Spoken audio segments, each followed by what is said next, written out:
दोबारा ऐसी गलती ना हो। ये क्या मर्यादा है वेश के ऊपर, और उनके चरण पकड़े, एक बार इनको क्षमा करके आप बैठ जाइए, आप प्रसाद पा लीजिए। उस समय भागवती का आवेश में बोले, उनकी सामर्थ्य नहीं हुई दोबारा उनको वो प्रसाद पा के निकले, मन में ठान लिया कि झोला उठाओ और भागो यहां से। नहीं, जहां संत का अपमान हो वहां नहीं टिकना चाहिए। तो भूल हो जाती है। राजसूय यज्ञ में भगवान ब्रह्मा से लेकर के सब ईश्वर कोटि के महापुरुष पधारे थे, जिसमें स्वयं सर्वेश्वर भगवान श्री कृष्ण विराजमान थे। और उस पवित्रता का क्या वर्णन करना, जहां साक्षात धर्मराज विराजमान है वहां अपवित्रता का प्रवेश नहीं हो सकता। लेकिन यज्ञ की पूर्णता नहीं हुई थी। यज्ञ की पूर्णता सुपच वाल्मीकि के चरण धोकर रसोई में पवाने से हुई थी। स्वयं भगवान श्री कृष्ण चंद्रजू ने ऐसा आदेश किया था, जिन्होंने स्वयं गीता जी में कहा, चातुर्वर्णम मया सृष्टा गुण कर्म विभागशा। लेकिन यदि वो भगवद अनुरागी है तो चातुर्वर्णम मया सृष्टा का सिद्धांत नहीं लागू होगा। भगवान व्यास देव जी कह रहे, अहो वत्सो पचतो गरीयान यज्जिभ्यागे वर्तते नाम तुभ्यम। यदि राधा राधा कृष्ण कृष्ण जिभ्या से निकल रहा है, वो चांडाल भी है, तो उसका चरणामृत लेके पीना चाहिए। इसीलिए हरिराम व्यास जी कहते हैं, व्यास मिठाई विप्र की तामे लागे आग, वृंदावन के स्वपच की जूठन खइए मांग। व्यास रसिक तेई बड़े ब्रजते अनत न जाए, वृंदावन की स्वपच लो जूठन मांगे खाएं। ये जाति निरूपण संत के प्रति करना महत अपराध है। और ये जब जाति का अभिमान बना हुआ है तो भगवत दासत्व का अभिमान कैसे आ सकता है? किसी भी मार्ग में हो, आगे चल करके सब लय हो जाता है।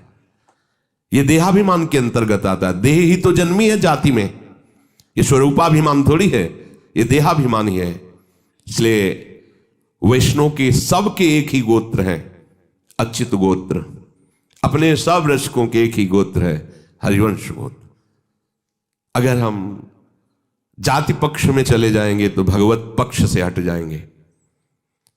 तहां जाति कुल नहीं विचार, कौन सुत्तम कौन गंवार, सार भजन हरिवंश को।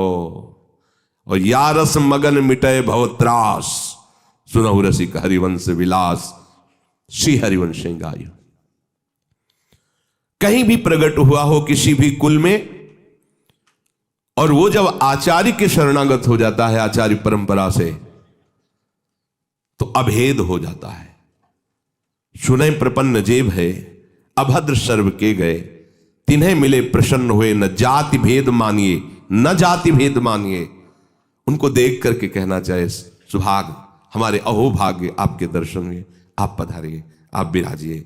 और जैसे अपने पूज्य जनों का स्वागत किया जाता है, ऐसे मन में भी नहीं आना चाहिए कि ये अमुक जाति का संत है, इसके पैर कैसे छुए, इसका चरणामृत के। अगर ऐसा तो आपका भजन बाधित हो जाएगा।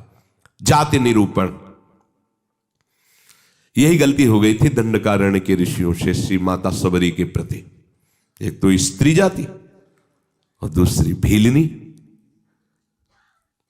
कैसे हम ब्रह्म ऋषियों के बीच में बड़े बड़े कीड़ा पड़ गए थे, सरोवर के जल का प्रयोग नहीं कर सकते थे, सब अशांत थे। और भगवान श्री राम ने माता सबरी को सौभाग्य दिया ऐसा, जो ब्रह्म ऋषियों को भी नहीं मिला। इसलिए कभी किसी संत के जाति निरूपण न करें। ये बिल्कुल, देखो हम सब प्रभु के अंश हैं। कर्म के अनुसार शरीर में आए, कर्म के अनुसार कुल में जन्मे, लेकिन हमको लेके थोड़ी बैठना है। हमको तो अपने प्रीतम के पास जाना है। हम ये कुल कर्म को लेके, जाति धर्म को लेकर के, शरीर को लेकर बैठे रहेंगे तो अगला जन्म निश्चित हो जाएगा। हमें प्रभु के पास जाना है। जो ही ये बात सोचकर आगे बढ़े तो आप केवल प्रभु के हो गए, खत्म खेल। बस सृष्टि चक्र के खेल के लिए है चातुर्वर्णम। भगवत मार्ग में जे ही आरूढ़ हुए तो वो शरीर राग हटा, भगवत अंश हो। जितने ब्रह्मा जी पवित्र हैं उतने तुम्हारा स्वरूप पवित्र है। जो भगवान शंकर का स्वरूप है वही तुम्हारा स्वरूप है। स्वरूप में अंतर नहीं है, अंतर है देह में। स्वरूप तो सबका एक ही है, भगवत स्वरूप है, सब आत्म स्वरूप है। चौथा वृत्ति निरूपण, किसी महात्मा को देख के कहना ये ना हाथ में माला है, हमें खास तो भजनानंदी तो लगते नहीं, पड़े रहते हैं, इधर खाते उधर खाते, भंडारा खाते डोलते हैं। बिल्कुल नहीं। तुम क्या जानो, क्या जानो कौन सी क्या वृत्ति है। एक भजन की ऐसी भी वृत्ति होती है जिसमें माला विक्षेप होता है, भजन में सहायक माला होता है, और एक भजन की ऐसी वृत्ति होती है जिसमें माला विक्षेप होता है। अगर कभी उत्साहपूर्वक ले भी लिया जाए तो 10-5 मिनट से ज्यादा नहीं चलेगा, रख जाएगा। स्वाभाविक छाया हुआ है। अब वहां मन का चलाए तो विक्षेप पड़ रहा है, गिनती करे तो विक्षेप पड़ रहा है, चल रहा है।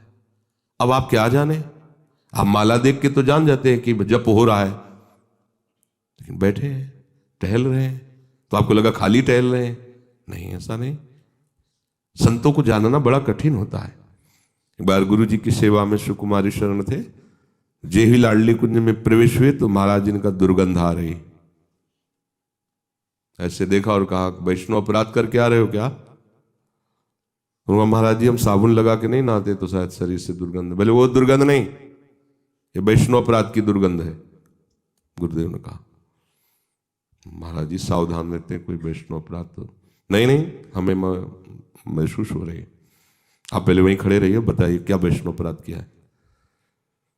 भजन का क्या प्रभाव होता है, बहुत सूक्ष्म है, बहुत सूक्ष्म। महापुरुषों के हृदय से ही पता चलता है ना।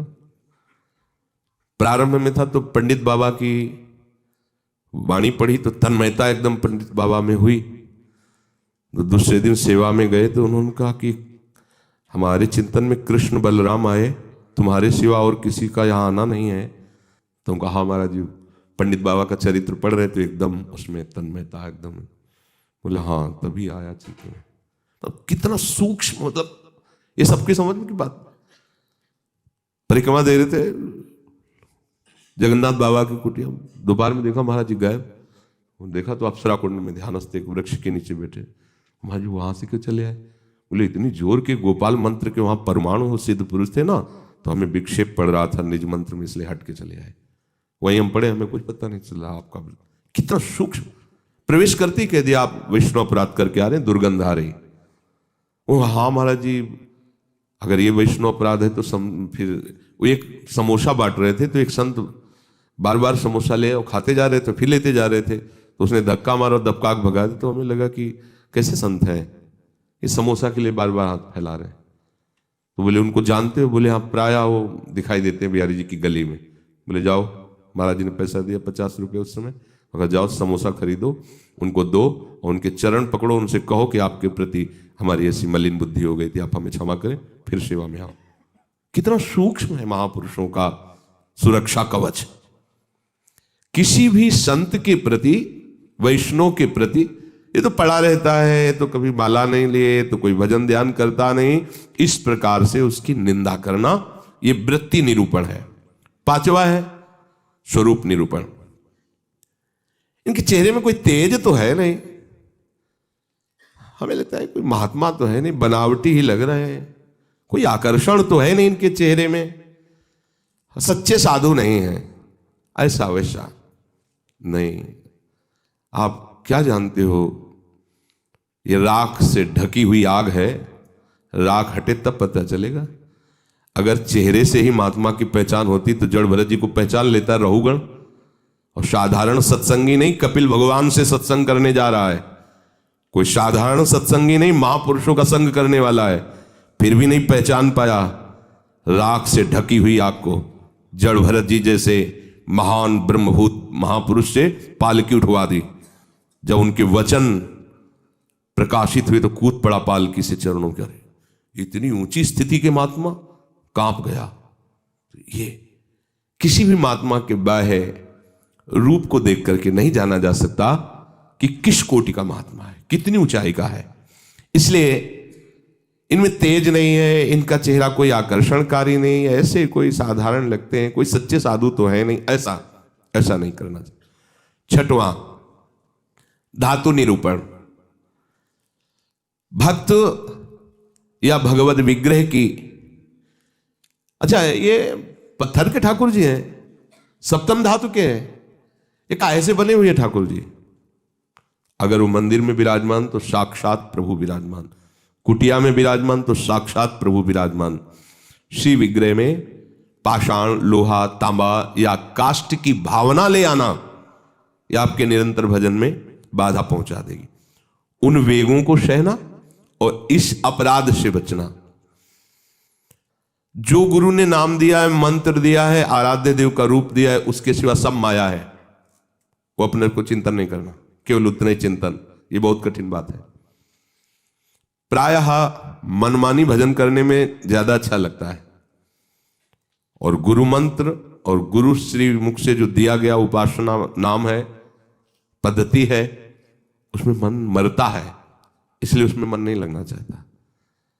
हम ये देखते हैं, प्रायः कई उपासकों से सुना है उनके हृदय की बात, जो गुरु प्रदत्त है उसमें नहीं लगेगा और मन माने लग जाएगा। मन ने स्वीकार कर लिया चितम केशवम राम नारायण, ये रटे हम उन्हीं गुरु से पूछ रहे हैं जिन्होंने मंत्र दिया है, नाम दिया, ये हम रटे, तो ये बुरी बात तो है नहीं। भगवान के नाम जपिए, पर बात नहीं बनेगी। जहां बात बननी है वहां मंत्र मूलम गुरु वाक्यम, जो गुरुदेव ने शब्द दिया है, नाम दिया है, मंत्र दिया है, बस होए अनन्य एक व्रत गाए, वही। चाहे जितना मन चंचल हो, जो ऐसी निष्ठा वाला होता है, देर नहीं लगता शांत होने में। पर जिनका है कि छलांग लगाना अच्छा लगता है, थोड़ी देर ये जपा, थोड़ी देर वो जपा, थोड़ी देर वो जपा। अरे भगवान का तो भजन करना है। अभी वो पद्धति को नहीं समझे, अभी रस मार्ग में बहुत दूरी है, अंतराय है। सभी कार्य करते हुए अपने स्वरूप में स्थित रहना। जैसे अपने लोगों का स्वरूप है सहचरी, तो जगने से लेकर शयन तक आपकी स्मृति में रहना चाहिए, मैं श्री जी की सहचरी हूं। भले अनुभव में नहीं आ रहा, आपको सहचरी बप्पू का अनुभव नहीं हो रहा, पर हम हैं, मान लेना। जैसे अपने को अनुभव नहीं था हम किस कुल में जन्मे हैं, पर माता पिता किसी ने तो सिखाया होगा कि तुम पंडित हो, ब्राह्मण हो, बैठ गया ना दिमाग में। लिखा है क्या ब्राह्मण कहीं, और बैठ गया पंडित घर के जन्म है हमारा। ऐसे ही गुरु ने तुम्हें नया जन्म दिया है। न स्त्री हो, न पुरुष हो, न ब्राह्मण हो, न क्षत्रिय हो, न वैश्य हो, न शूद्र हो, न गृहस्थ हो, न विरक्त हो। क्या हो? श्री जी की प्रिय सखी हो तुम। स्वीकार करो। जैसे माँ ने सिखाया था कि ये तुम्हारे पिता हैं और पिता ब्राह्मण कुल के, तो तुम भी ब्राह्मण कुल के हुए। समझ गए? तुम पंडित की संतान हो तो पंडित ही हुए।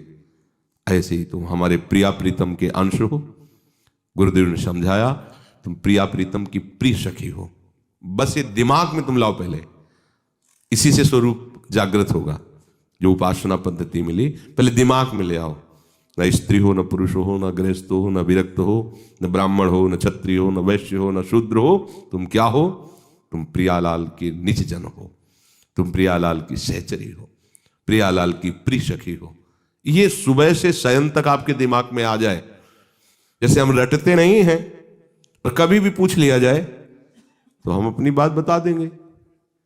ये शरीर कहाँ जन्मा है, क्या है, कभी याद नहीं करना है, लेकिन वो है ना। ऐसे ही सहचरी बप्पू का है। हमने दर्शन नहीं किए सहचरी स्वरूप के, पर हमारे गुरुदेव कह रहे हैं कि आप सहचरी बप्पू हो, आपका स्वरूप सहचरी है, तो हम पहले स्वीकार करते हैं। उठते बैठते चलते फिरते आपके दिमाग में बात बैठ जाए कि मैं श्री जी की प्रिय सखी हूं। युगल सरकार हमारे प्रीतम है, और पीछे की जो बातें की गई वो हमारे जीवन में ना हो, तो भगवान जो कह रहे हैं आशीत मत परहा, मेरे परायण होकर बैठ जा, अर्थात आप निहाल हो जाओगे। भगवत आश्रित भगवत परायण वर्तमान में ही आनंदित होता, भविष्य की बात नहीं होती। वर्तमान में जाने मोरी छाती, उसका हृदय जो शीतलता और आनंद से भर जाता है, फिर वो कृतकृत्यता का अनुभव करता है। इसलिए सत्संग का श्रवण करो, फिर मनन करो और उसको जीवन में धारण करो। जो कहा गया नहीं करना उसको छोड़िए, जो कहा गया स्वीकार कीजिए उसको स्वीकार कीजिए। यही विवेक है, असत का त्याग और सत को स्वीकार करना। जिस सत को स्वीकार किया उसी में अनुराग कर लेना, यही उपासना का आंतरिक